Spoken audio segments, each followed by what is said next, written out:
We don't have much time, so time. Time.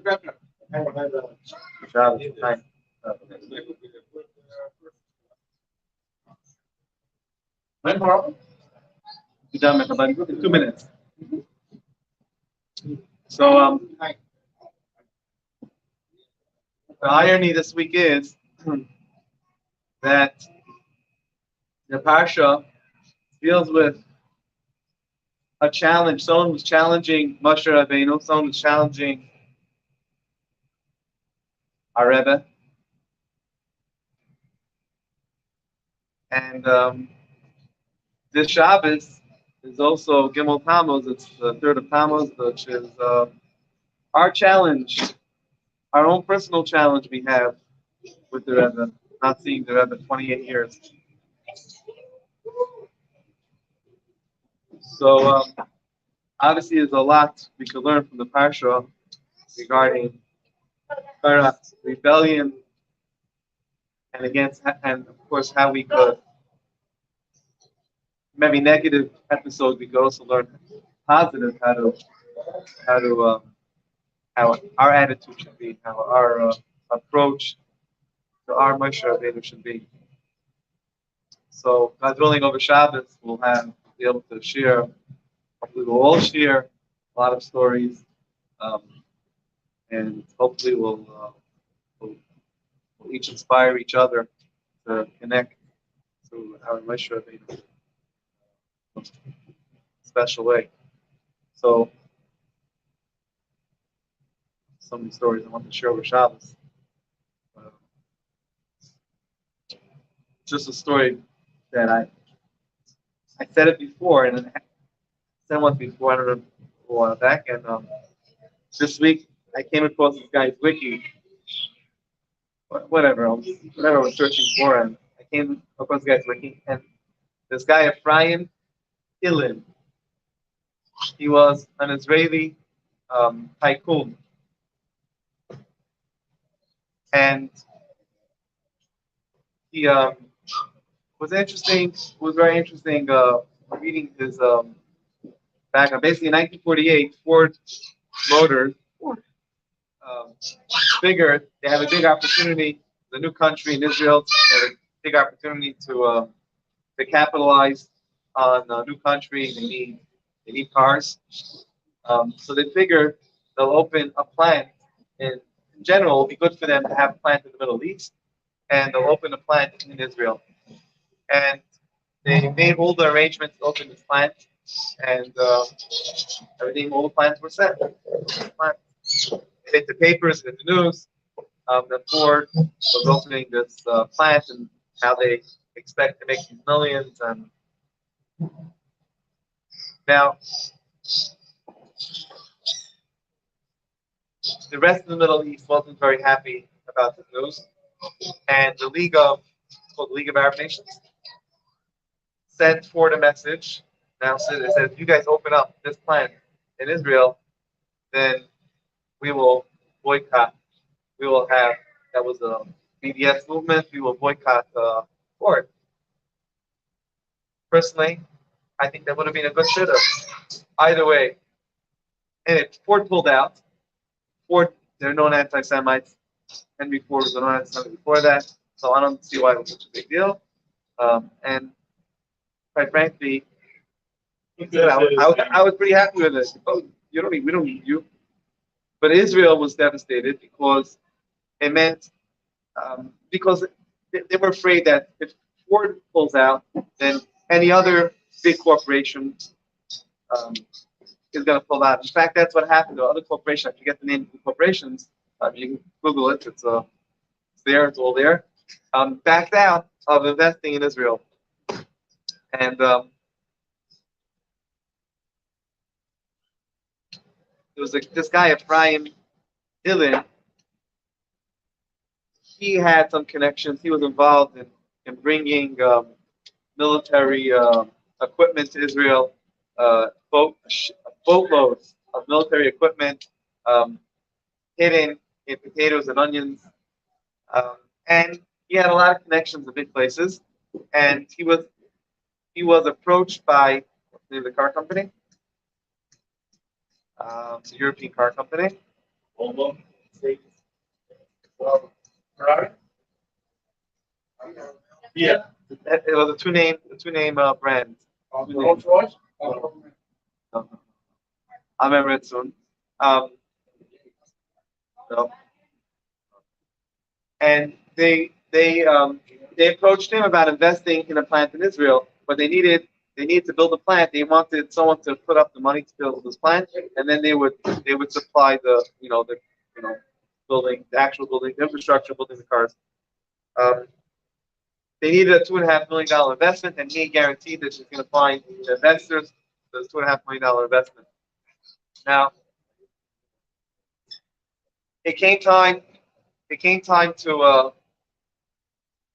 what time is the mention? What time is candle lighting? 59. Okay, we have another 5 minutes.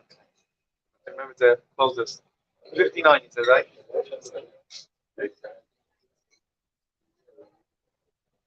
So 15. We have another 5 minutes exactly. Okay, so Ephraim Ilin guarantees that he puts this whole deal together. He's gonna find the investors, and anyway, it came time to sign the deal, and Ephraim Ilin, he found $500,000 worth of investors, but that was it.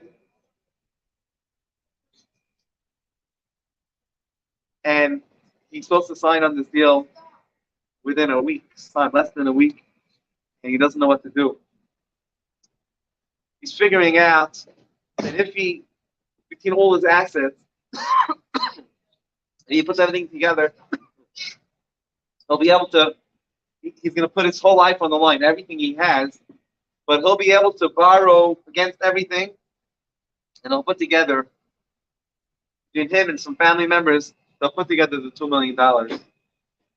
But he didn't, that's a lot of money. Today's money, according to Wikipedia, it's worth around 20 million or more, and he didn't know what to do. Then he remembered that his parents,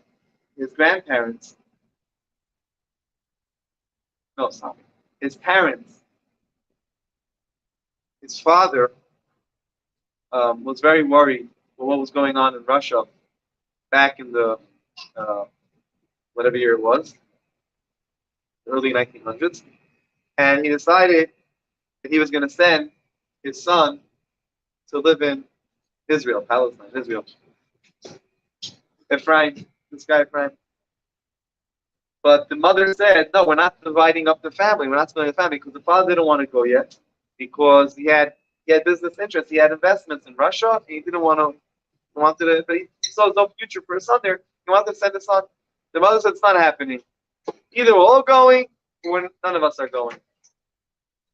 So they were torn. They didn't know what to do, and said that his father went to, I think it was the Erev Rashab. They asked the Erev Rashab what to do, and the Erev Rashab told him he should sell whatever interest he has here and go to Israel.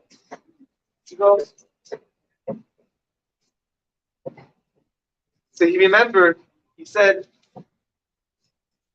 our family had a connection to Chabad. That's where we went. That's where our roots were, and I want to ask the Rebbe what we should do.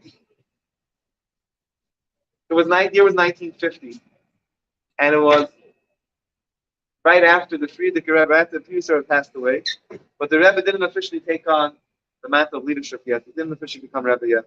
The Rebbe refused to become Rebbe, and for almost a full year, and he didn't know what to do, because the Rebbe wasn't accepting. They couldn't. He didn't know who was Rebbe, who was not Rebbe. So he went to someone in Israel, who was a friend of his, was a partner. His name was Pinya Altois. The friend actually of my father, Pinya Altois. And Pinya Altois told him, "I'm going to get you an appointment with the Rebbe. Don't worry, I'll get you an appointment." He flew to New York, and he got an appointment at 770. And he says there, I watch it, it says the Rebbe told, the Rebbe wanted to know everything about his fighting, he got the military equipment to Israel, all the details of his life Rebbe wanted to know. And then they got down to business. Rebbe wanted to know about his family history, and then they got down to business. And the Rebbe said he should absolutely open up this company in Israel. The Rebbe said there's going to be thousands of immigrants coming there, and in order to make a car, you need thousands of parts. This is an opportunity to employ thousands of employees, to bring parnas, to bring a livelihood to so many people. And the Rebbe told them exactly which parts they should build factories for and how to build it out. He listened, and again, if you go to his Wikipedia page, they write there all about the car company that he started, and he worked in Israel, how he manufactured over 60,000 cars in his 20 years in this company, and how much of it went to export, how much was local, and they write there, they attribute it to his meeting with the Rebbe. It's there, it's on his wiki page, attributed to his meeting with the Rebbe. And the Rebbe told him that he's going to have many challenges through this opening of this company, but he should go for it. And the reward of being able to give so many people parnasa, so many people a livelihood, the Rebbe told him to outweigh any of the challenges. I think it's time we shut this. It's getting time for Shabbos over here.